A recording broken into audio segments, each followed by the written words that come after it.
যুবকদের উচিত সর্বাবস্থায় আল্লাহ তাআলা সাথে আছেন এই চিন্তা জাগ্রত রাখা। আল্লাহ তাআলা ইরশাদ করেন, হুয়া মাআকুম আইনামা কুনতুম, যেখানেই থাকো আল্লাহ তোমাদের সাথেই আছেন।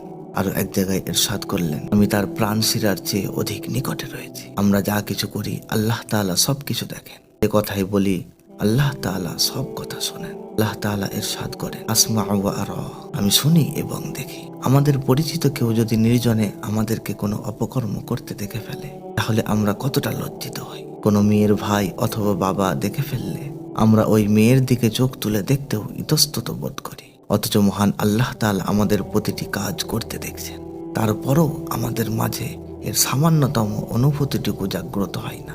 এক বুজুর্গ বলতেন, আল্লাহ তাআলা আমার অন্তরে এই কথা ঢেলে দিয়েছেন যে, যাও আমার বান্দাদের বলে দাও, গুনাহ করার সময় লোকেরা দেখে ফেলতে পারে, এমন সকল দরজা তো তারা বন্ধ করে নেয়, কিন্তু আমি আল্লাহ যে দরজা দিয়ে দেখি সে দরজা তারা বন্ধ করতে পারে না।